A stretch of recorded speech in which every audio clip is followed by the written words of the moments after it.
Bienvenue dans votre émission Livre Espresso. Aujourd'hui, on plonge dans un livre assez particulier, Retrouver n'importe qui, n'importe où, de Philippe Dilewski. Alors, ce qui est intéressant, c'est que l'auteur est un ancien psychologue devenu détective privé. Il nous livre ses méthodes. Oui, c'est ça. Le livre, c'est un peu une boîte à outils pour retrouver quelqu'un. Que ce soit un proche perdu de vue, un débiteur, ou même pour une recherche d'origine. Il mélange les techniques numériques, l'enquête plus classique, et aussi l'aspect psychologique. D'accord.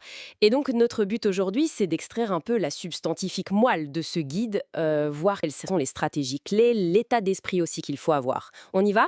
Allons-y. Alors, pour commencer, l'auteur insiste beaucoup sur la méthode. La toute première étape, c'est la préparation.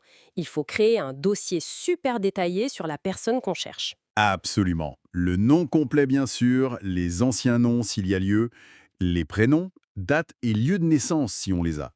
La dernière adresse connue, le téléphone, c'est vraiment le socle de départ. Indispensable. C'est la base. Exactement.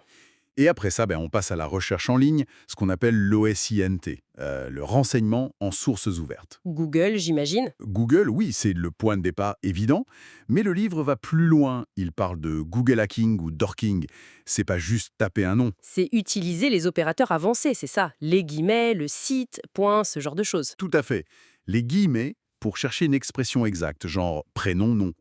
L'opérateur AND ou le plus pour combiner des mots. Site pour cibler un site web précis.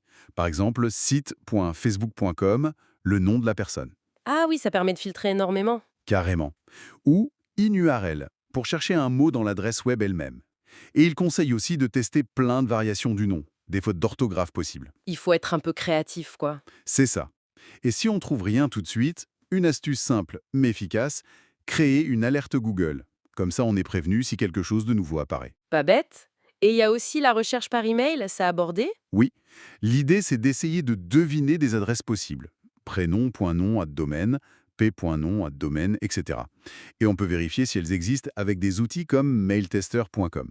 Mais là, attention. Attention à quoi? À la discrétion, si on essaye une récupération de mot de passe pour tester une adresse, par exemple, ça peut alerter la personne. D'où l'intérêt d'utiliser un VPN, comme le suggère l'auteur, pour masquer son adresse IP. Il y a un chapitre qui m'a semblé fascinant, c'est comment retrouver quelqu'un à partir d'une simple photo. On n'imagine pas tout ce qu'une image peut cacher. Ah oui, c'est impressionnant. Déjà, il y a les métadonnées, les fameuses données EXIF. Parfois, elles contiennent les coordonnées GPS de l'endroit où la photo était prise. On peut les voir avec un clic droit propriété sous Windows ou des outils en ligne. Incroyable. Et sinon, l'image elle-même. Alors là, il y a la recherche d'images inversée. On donne la photo à Google Images, Tiné ou Yandex. Ils cherchent où elle a déjà été publiée sur le net. Ça, je connais un peu, mais il va plus loin, non? Oui, l'analyse visuelle. Chercher des indices dans l'image. Une enseigne de magasin, même floue, une plaque de rue, un style de mobilier urbain particulier, la langue sur un panneau publicitaire. L'auteur donne l'exemple d'un panneau bilingue français-néerlandais qui situe directement en Belgique ou dans le nord de la France. Il faut avoir l'œil. Exactement. Parfois, il faut même découper un détail de l'image, un bâtiment, un objet, et faire une recherche inversée juste sur ce détail. Et la reconnaissance faciale? Il en parle? Oui, il mentionne des outils comme PMISE qui peuvent retrouver d'autres photos de la même personne en ligne, même si elles sont différentes. C'est très puissant et ça pose aussi des questions éthiques, bien sûr. Forcément, les réseaux sociaux sont une étape obligée. Facebook, j'imagine. Incontournable. Sur Facebook, on peut utiliser les filtres de recherche personne, mais aussi lieu, formation, emploi. Ça peut aider à retrouver quelqu'un même si on n'a pas le nom exact, mais qu'on sait où il a étudié ou travaillé. Malin.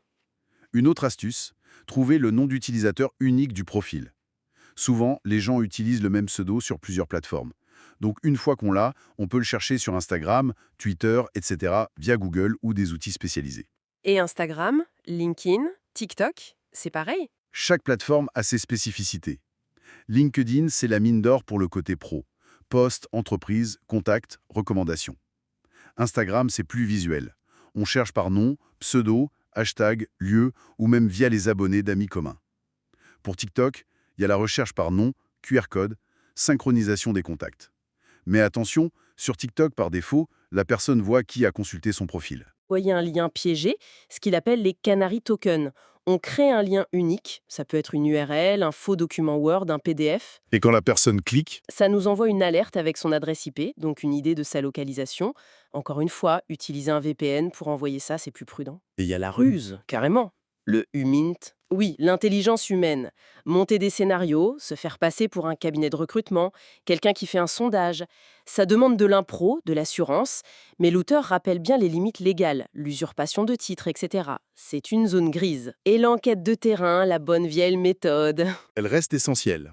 Appeler les homonymes dans une zone géographique ciblée via l'annuaire, contacter d'anciens collègues trouvés sur LinkedIn, chercher des voisins via des annuaires inversés ou en se déplaçant, retrouver d'anciens camarades de classe via les réseaux d'anciens élèves, les groupes Facebook, copains d'avant.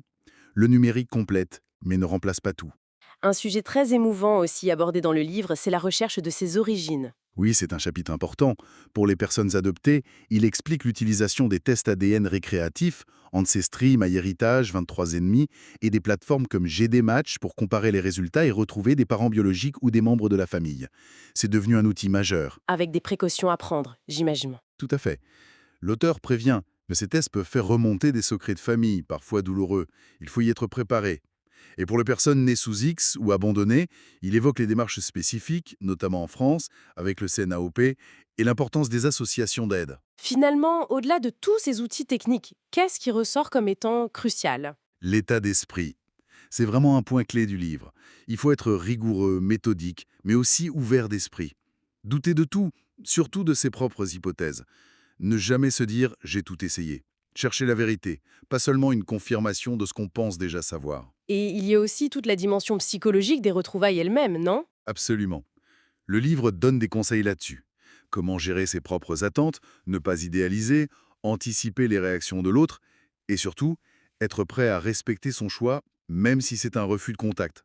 C'est peut-être le plus difficile. Oui, ça doit être délicat. En fait, ce livre montre bien comment ces outils de recherche sont devenus accessibles, puissants, et ça nous amène forcément à réfléchir aux questions éthiques, à la limite entre la curiosité légitime et l'intrusion dans la vie privée. Où est-ce qu'on place le curseur? C'est une vraie question. Merci pour votre écoute. N'oubliez pas de vous abonner à l'émission, de commenter et de nous proposer les livres que vous aimez. À très bientôt dans Livre Espresso.